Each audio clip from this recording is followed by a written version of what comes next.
उससे बेनिफिट ये है कि चूंकि लेफ्ट जो वेंट्रिकल है उसकी वॉल थिक है, कार्डियक मसल्स वहां पे मजबूत और स्ट्रांग पाई जाती हैं, जो आराम से जब कॉन्ट्रैक्शन करती हैं तो वो इजीली अपने ब्लड को अयोर्टा के अंदर पंप कर देती है।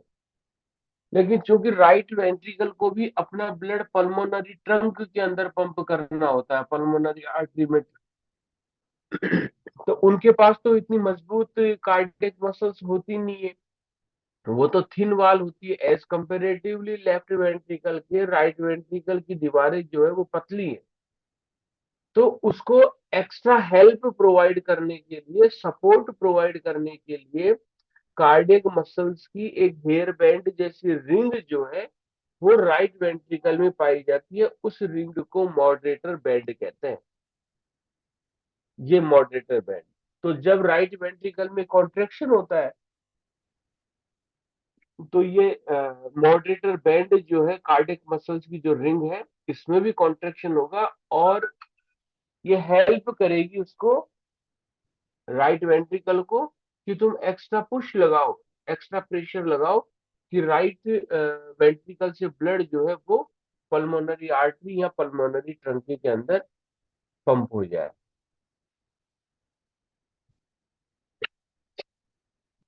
इनको हम मॉडरेटर बैंड कहते हैं। और इसी डायग्राम में देखिए आप आराम से जो है कॉर्डोइड टेंडन, ये थ्रेड लाइक स्ट्रक्चर्स देख सकते हैं। और ये जो मसल्स है इनको हम पेपिलरी मसल्स कहते हैं। तो कल, और देखिए आप ये जो स्ट्रक्चर है, ये जो मसल्स आपको साइड में दिखाई दे रही है, ये ट्रेबिकुलर कार्ने है। ये देखिए, इजीली आप इन चीजों को देख सकते हो, ये सब कार्डियक मसल्स हैं। ये देखिए, यहाँ तक में आपके समझ में आ गया होगा। ये सारे चैम्बर्स जो है ये मैंने आपको पर्सनली बता दिए थे। इन चैम्बर्स की मैंने स्लाइड भी सेंड कर दी है। तो आप जब इनको पढ़ोगे तो इजीली आपको ये सब चीजें समझ में आ जाएगी। लेफ्ट एट्रियम के बारे में कल मैंने आपको समझा दिया था। इनमें आप पढ़ेंगे तो इसमें कोई इश्यू नहीं है। After exchange of gases in the pulmonary capillaries, blood is returned to the left atrium high in oxygen via one of four pulmonary veins। आपको पता ही है, कल मैंने ये बात बता दी थी।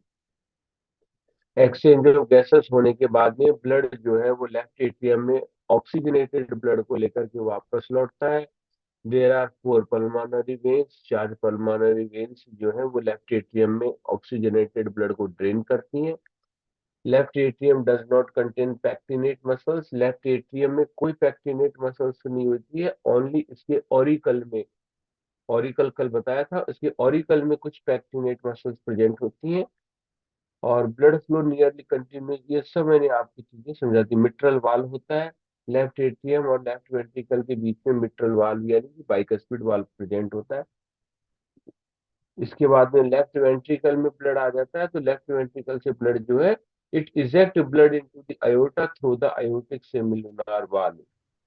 लेफ्ट वेंट्रिकल से ब्लड जो है वो अयोर्टा में सेमिलुनार अयोर्टिक वाल्व के द्वारा पंप कर दिया जाता है। और मिट्रल वाल्व जो है वो कैपिलरी मसल्स और कॉरोनरी टेंडन के थ्रू अटैच रहता है।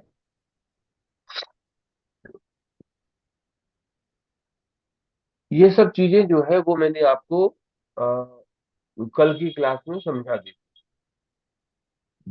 अब आप कहेंगे कि सर हार्ट के बारे में ऑलमोस्ट हमने, हार्ट की जो स्ट्रक्चर है, फिलहाल आप हार्ट की स्ट्रक्चर की बात करेंगे, तो हार्ट की स्ट्रक्चर में हमने ऑलमोस्ट सब चीजें समझ ली है।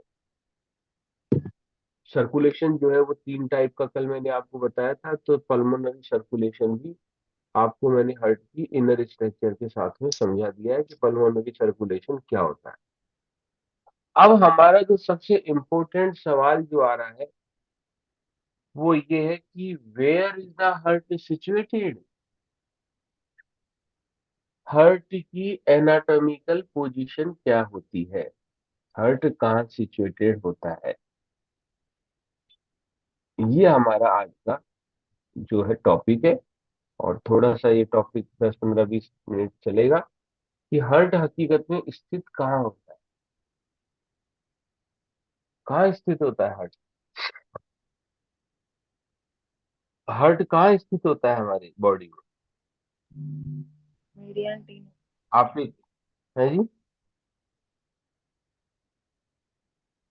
हार्ट हमारे बॉडी में कहाँ स्थित होता है? मीडिया स्टर्नम में। मीडिया स्टर्नम, स्टर्नम नहीं होता, स्टीनम होता है, स्टीनम। फर्क महसूस करिए मीडिया स्टर्नम और मीडिया स्टीनम में, ठीक है ना। चलिए, ये अपना इंपॉर्टेंट टॉपिक है आज का, अपन इसके बारे में कंटिन्यू करते हैं, है ना।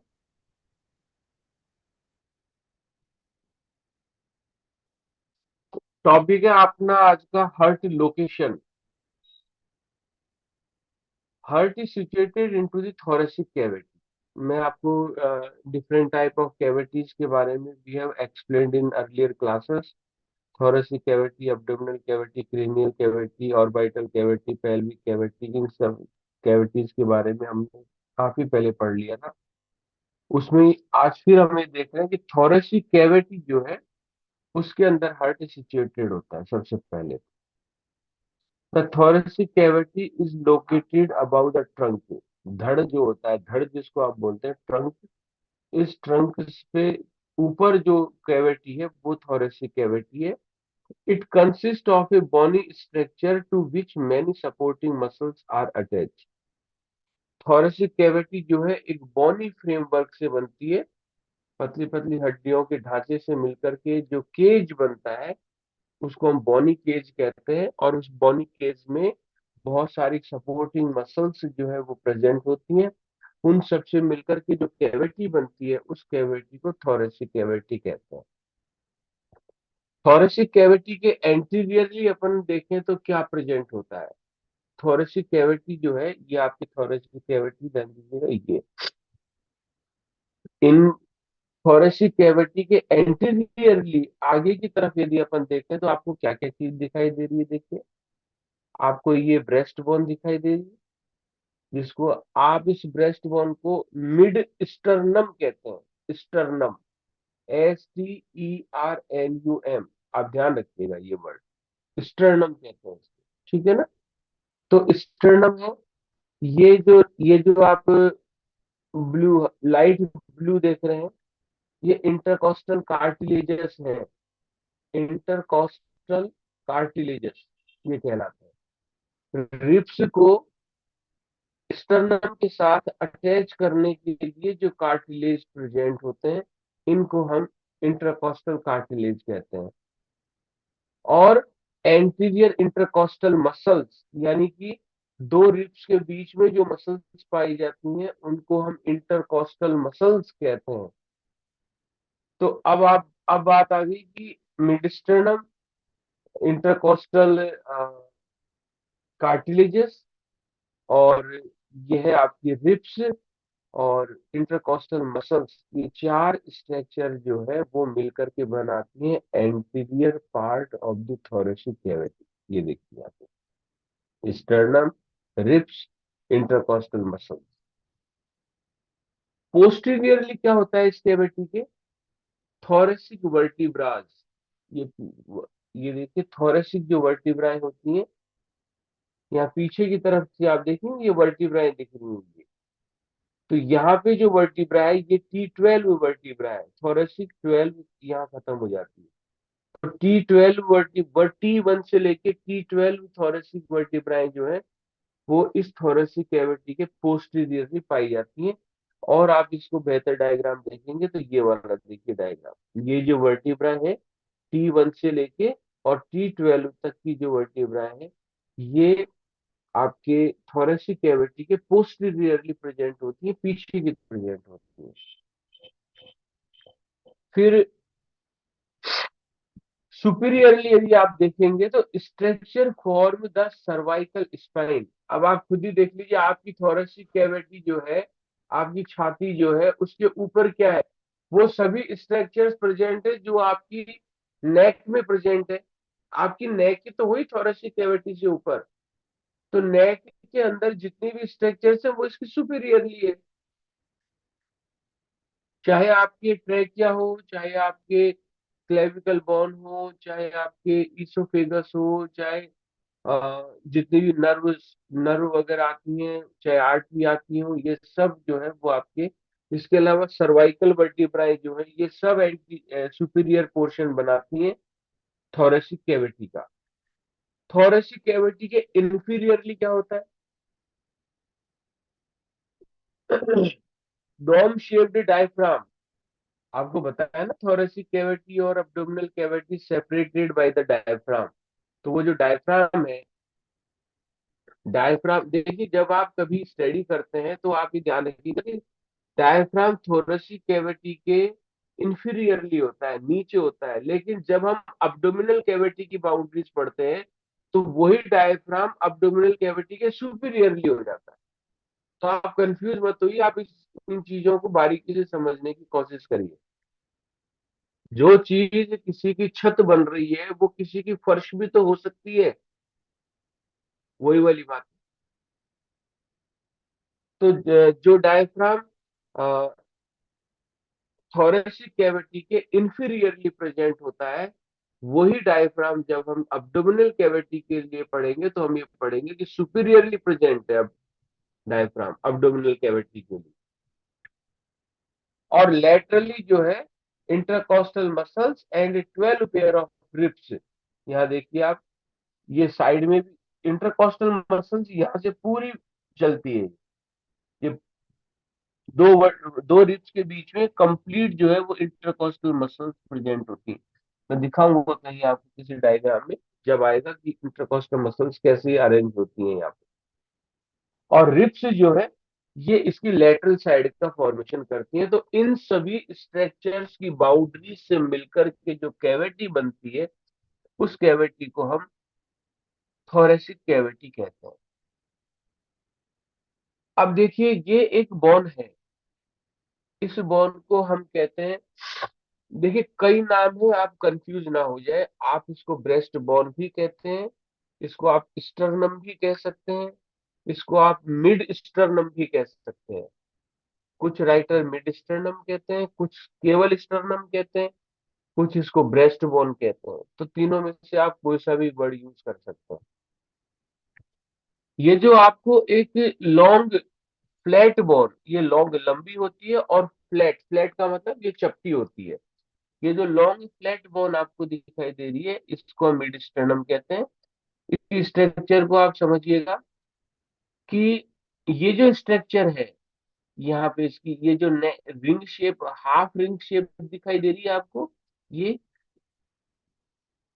ये हाफ रिंग शेप दिखाई दे रही है यहाँ से लेकर के, और सेकंड जो रिप्स है वहां पर एक जॉइंट पाया जाता है। देखिए हाफ जो रिंग है, हाफ रिंग, ये वाली जो बोन है, इस बोन को हम क्लेविकल बोन कहते हैं।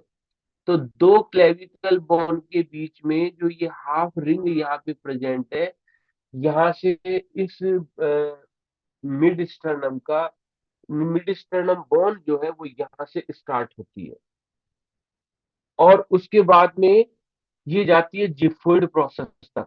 तो अपन उन सब के बारे में वन बाय वन पढ़ रहे हैं, एक बार आप इस चीज को समझिए। मैं ये कह रहा था कि सर्किल जो है, ये हाफ सर्किल जो है, इससे लेके, और सेकंड जो ये रिप्स है आपकी, सेकंड रिप्स में यहाँ आपको एक एंगल दिखाई दे रहा होगा, एक लाइन दिखाई दे रही होगी, आप गौर से देखिए, ये देखिए, ये सेकंड रिप पे एक जॉइंट आपको यहाँ पे दिखाई देगा। इस जॉइंट को हम एंगल कहते हैं। तो हाफ सर्किल, वापस आइए, हाफ सर्किल और इस एंगल के बीच का ये जो पार्ट होता है, इस पार्ट को मेन्यूब्रियम कहते हैं। ध्यान रखिएगा आप। यानी ये जो आपकी मिड स्टर्नम बोन है, इस मिड स्टर्नम बोन के बारे में अपन इसके पार्ट्स के बारे में स्टडी कर रहे हैं, क्योंकि हम जो अब टॉपिक पढ़ रहे हैं इसमें ये बहुत जरूरी है। वापस से देखिए आप, जो मिडस्टर्नम बोन है, इसके तीन पार्ट होते हैं। सबसे पहला पार्ट होता है इसका मेन्यूब्रियम, दूसरा पार्ट होता है इसका बॉडी, इतना ये जो लंबा वाला देख रहे हैं पार्ट आप, ये बॉडी है। और ये जो आप पार्ट देख रहे हैं ये इसका जिफोइड प्रोसेस है। तो तीन पार्ट हो गए, मेन्यूब्रियम, बॉडी और जिफोइड प्रोसेस। अब मेन्यूब्रियम के बारे में अपन पढ़ रहे हैं। हमारी ये जो क्लेविकल बोन है, जिसको आप कॉलर बोन भी कहते हैं, क्लेविकल जो होती है ना, इनको आप ये देखिए, आप क्लेविकल, ये जो क्लेविकल है इनको हम कॉलर बोन भी कहते हैं। तो दोनों क्लेविकल के बीच में जो आप हाफ सर्किल रिंग देख रहे हैं, वहां से स्टार्ट होता है मेन्यूब्रियम। और सेकंड जो रिप्स है, वहां पर एक जॉइंट पाया जाता है, किस किस के बीच में, मेन्यूब्रियम के बीच में और बॉडी के बीच में जो जॉइंट पाया जाता है, इस जॉइंट को हम एंगल भी कह सकते हो, स्टर्नल एंगल भी बोल सकते हो, मेन्यूब्रियम एंगल भी बोल सकते हो, एंगल ऑफ लुइस भी कह सकते हो, मै मेन्यूब्रियम स्टर्नी भी कह सकते हो। बहुत सारे अलग अलग नाम है, जो जो जो बोलना चाहे वो बोल सकता है। ये जो जॉइंट हुआ, इस जॉइंट को आप एंगल भी कह सकते हैं, स्टर्नल एंगल भी कह सकते हैं, मैन्युब्रियम स्टर्नी भी कह सकते हैं, लुइस ऑफ एंगल भी कह सकते हैं, एंगल ऑफ लुइस भी कह सकते हैं। कोई भी नाम आप बोल सकते हो, अपन इसका नाम ले रहे हैं एंगल ऑफ लुइस। तो ये जो एंगल है, इसको आप एंगल ऑफ लुइस कहते हैं। तो हाफ सर्किल से लेके एंगल ऑफ लुइस तक मिड स्टर्नम का जो पार्ट होता है, उसको हम कहते हैं मैन्युब्रियम। और उसके बाद में सेकंड रिब्स से जो लॉन्ग प्रोसेसेस आप देख रहे हैं, इस पार्ट को हम कहते हैं बॉडी। और ये जो आप नैरो पार्ट, आप शार्प एज वाला, एक नुकीले सिरे वाला नैरो पार्ट देख रहे हैं, इसको हम कहते हैं जिफोइड प्रोसेस। तो जो स्टर्नम बोन होती है, उस स्टर्नम बोन के तीन पार्ट हो गए, मैन्युब्रियम, उसके बाद में बॉडी, और उसके बाद में जिफोइड प्रोसेस। ये आप चीज ध्यान रखिए। रिब्स जो है वो 12 होती है, देखिए आप, 1 2 3 4 5, इस तरीके से 12 रिप्स होती हैं। जो 11 और 12 नंबर की जो रिप्स है, उसको हम फ्लोटिंग रिप्स कहते हैं, because they are not interconnected with any cartilages और smooth, sorry, not connected with any cartilages और विथ ब्रेस्ट बोन और दी स्टर्नम। ये स्टर्नम के साथ में अटैच नहीं होती हैं, ये फ्री फॉर्म में होती हैं, इसलिए इनको हम फ्लोटिंग रिप्स के नाम से जानते हैं। उसके बाद में आप देखिए, ये जो क्लेविकल आप बोन देख रहे हैं, इस क्लेविकल बोन के जस्ट पीछे आपको जो वाइड पार्ट दिखाई दे रहा है, उसको आप स्केपुला कहते हैं। स्केपुला आपको ये दिखाई दे रहा है पीछे, एक ये फ्लैट फ्लैट बोन आपको दिखाई दे रही है, ये स्केपुला बोन है। तो स्केपुला बोन में ये जो पार्ट होता है, इसको हम एक्रोमियल प्रोसेस कहते हैं। मैं बताता हूँ आपको एक्रोमियल प्रोसेस क्या होता है। जो आपकी पीठ के पीछे आप देखेंगे ना, तो जो एक्रोमियल प्रोसेस होता है, जो स्केपुला होता है, स्केपुला पीछे की जो फ्लैट बोन आपको नहीं दिखाई दे रही क्या, अपने हाथ को पीछे कंधे की तरफ लेकर के जाइए, तो पीछे आपको एक चौड़ी फ्लैट बोन सी दिखाई दे रही है ना, इस बोन को हम लोग स्केपुला कहते हैं।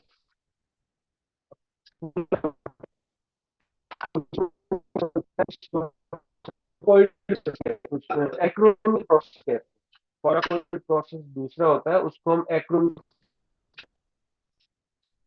अभी ये कौन है, हम उसको कहते हैं, उस कोहनी को आप देखिए, अपने हाथ को मोड़ के, और आप कोहनी मोड़ के आप, और मोड़ने के बाद में जो कोहनी आपको दिखाई देती है, उसको आप सर आपकी आवाज़ क्या सही नहीं आ रही है। क्या कह रहे हैं, आवाज़ सही नहीं आ रही है सर। आप नहीं। यस सर, आवाज़ नहीं आ रही सही से, कट कट के आ रही है।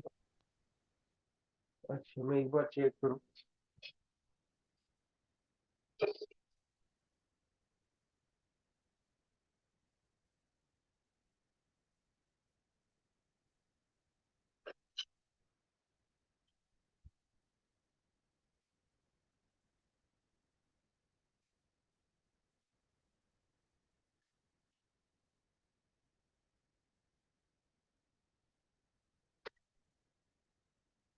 आ रही है आवाज? Yes sir. Yes sir. मैं तो करूँ start।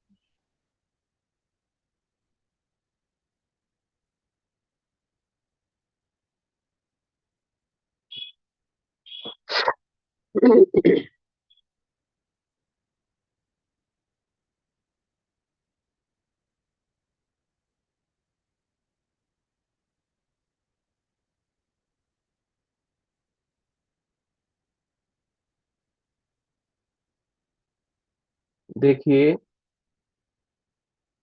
मैं आपको ये बता रहा था कि जो फ्लैट और लॉन्ग बोन आप देख रहे हैं पीछे की तरफ, इसको हम स्कैपुला कहते हैं। तो स्कैपुला जो है, उसका ये जो प्रोसेस होता है, इस प्रोसेस को हम एक्रोमियर प्रोसेस कहते हैं। नेटवर्क का थोड़ा इश्यू तो नहीं आ रहा? नहीं सर, अब सही आ रही है आवाज। आ रही? मेरी फोटो क्यों नहीं दिखती फिर?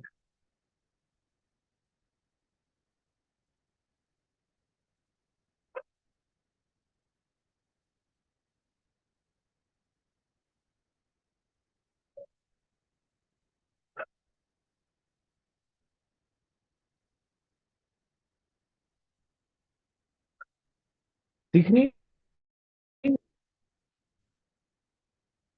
नो सर, नहीं आ रही आपकी पिक।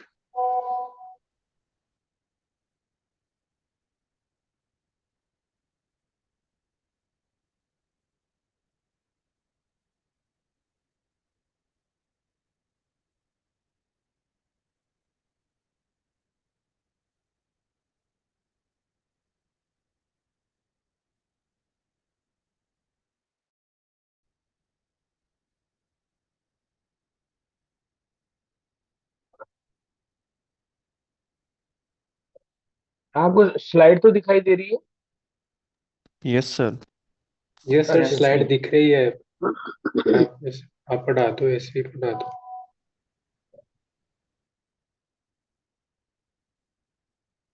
ये अनरेस्पॉन्सिवनेस क्या है? स्कैपुला जो बोन है, उसका जो प्रोट्रूड पार्ट होता है, उस पार्ट को हम एक्रोमियन प्रोसेस कहते हैं। और हमारी ये जो एल्बो होती है, कोहनी जो होती है, उसका जो ये लास्ट प्रोसेस होता है, उसको हम ओलिक्रेनल प्रोसेस बोलते हैं। स्कैपुला का जो प्रोट्रूड पार्ट होता है, उसको हम एक्रोमियन प्रोसेस कहते हैं। और हमारी एल्बो जो है, उस एल्बो का जो प्रोट्रूड पार्ट होता है, उसको हम ओलिक्रेनल प्रोसेस बोलते हैं। तो acromial process of the scapula और ओलिक्रेनल प्रोसेस ऑफ द एल्बो, इन दोनों की जितनी लेंथ होती है ना, वो टोटल लेंथ को आप इंच टेप से नाप लीजिए। और उसके बाद में जो टोटल लेंथ आई, जो टोटल मेजरिंग आई, उस मेजरिंग का जस्ट आप हाफ कर दीजिए। That is the mid arm of your upper extremity. कोई आपसे ये कहे कि आपका हाथ जो है, मिड आर्म जो है, वो किस जगह पे होगा, तो उसको नापने के लिए, मेजर करने के लिए जो एग्जैक्ट पैरामीटर है, वो ये है कि एक्रोमियल प्रोसेस। क्या हुआ, ये मैं फोटो से समझाता आपको एक चीज।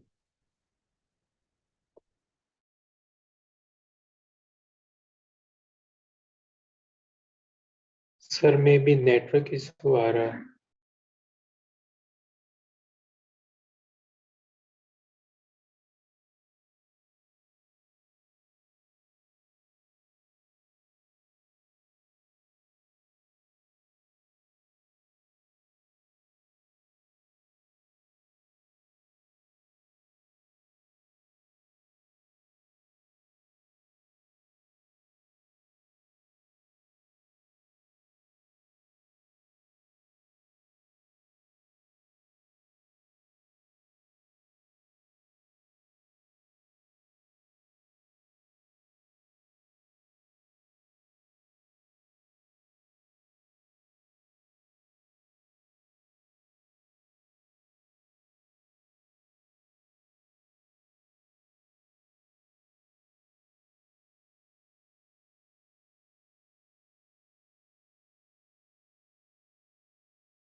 सर तो क्लास में गए लगते हैं।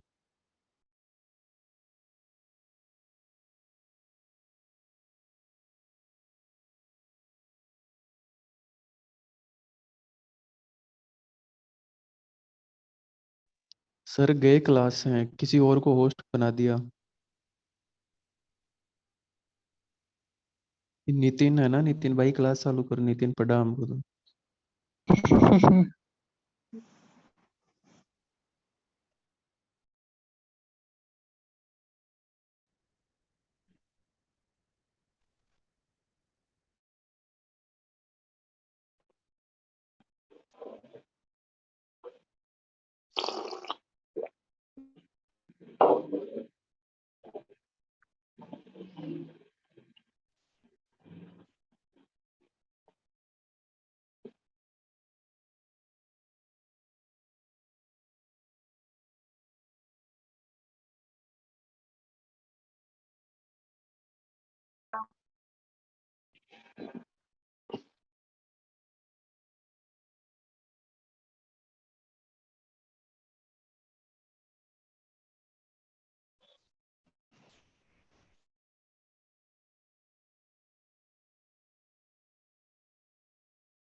अरे भाई गौतम यार म्यूट कर ले तू, जो भी पी रहा है।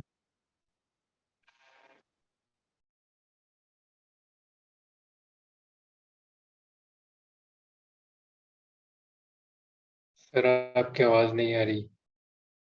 आप दिख तो रहे हो।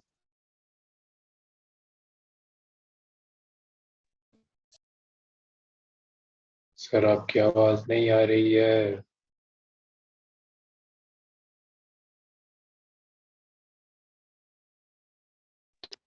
अरे सर को कैमरा चालू करके बता सर को, ऐसे नहीं पता चलेगा।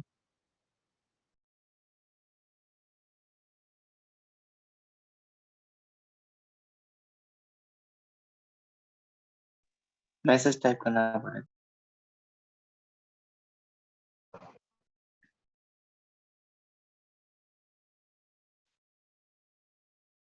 सर आपकी आवाज नहीं आ रही है। सर आपकी आवाज नहीं आ रही है। इशारा हूँ, समझा, इशारा हूँ।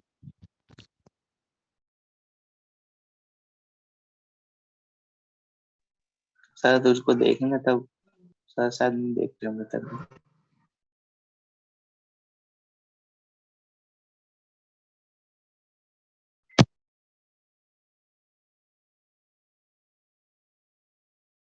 भाई सर कितनी मेहनत कर रहे हैं और हमें कुछ सुनाई नहीं दे रहा।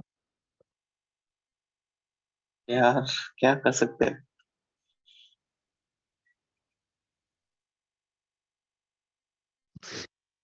अब सर बार बोल सी गए, मैं समझा रहा हूँ। सर के व्हाट्सएप नंबर है क्या, कॉल करके बता। नहीं है नंबर यार।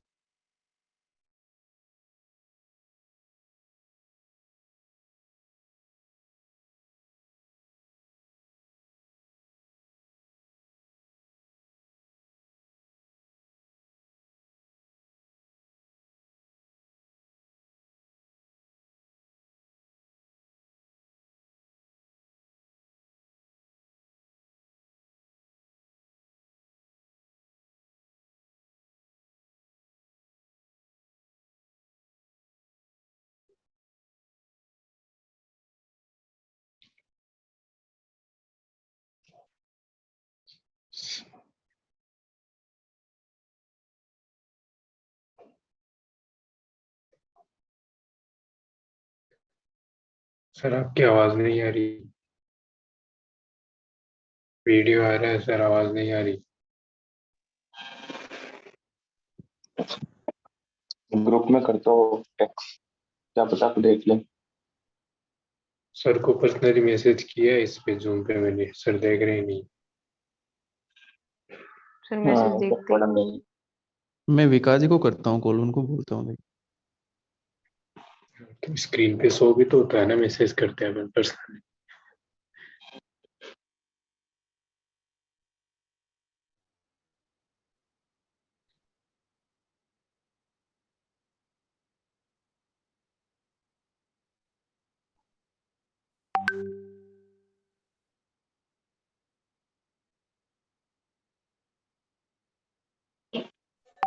अपनी आवाज क्यों नहीं जा रही सर को?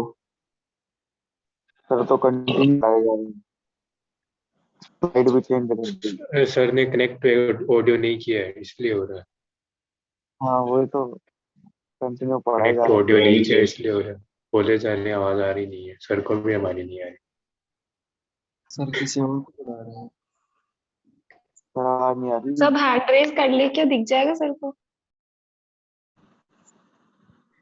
अरे रिएक्शन कर लो सभी।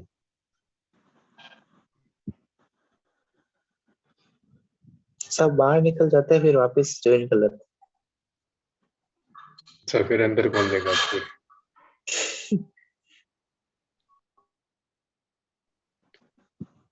सर सर पढ़ ने रहे हैं लिखा शायद अब पढ़ रहे हैं सर शायद। नो वही लिखा है, नो वही।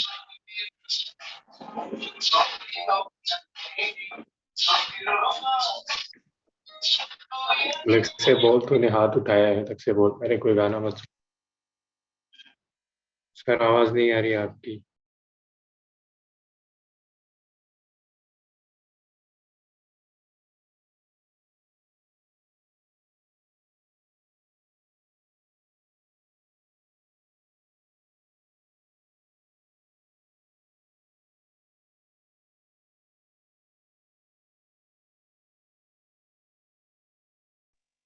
सर को सदमा लग गया क्या?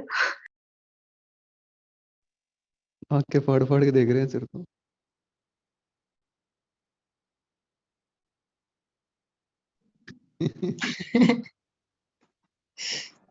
कुछ ही नहीं, जो इतना पढ़ा है ना वापस बताना पड़ेगा उनको।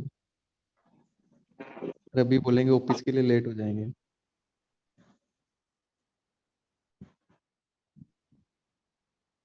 इधर ही इधर ही।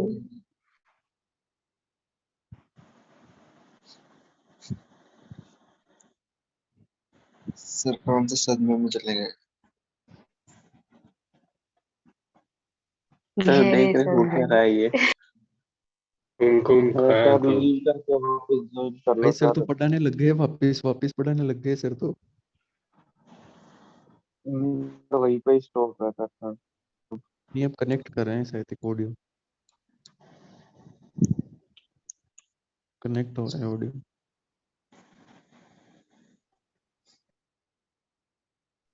कब हो रहा है?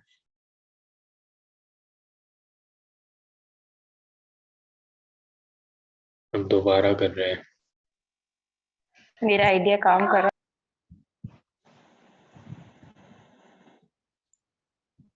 हाँ तू तो मास्टर है।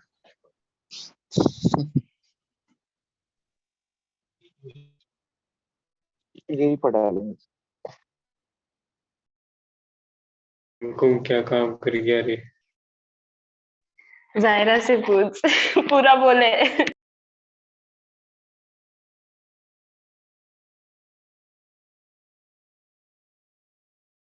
अनुष्का तो सो तो नहीं गई ना?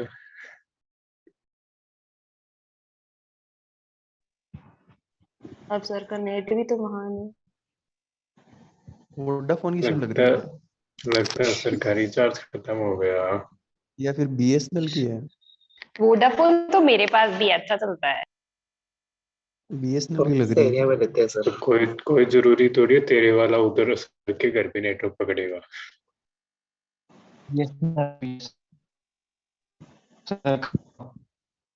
मेंटल ब्रेकडाउन पे है सर। सर को ये हो रहा है, हो क्या गया है ये? पहले इसकी क्लास लगेगी लगता है।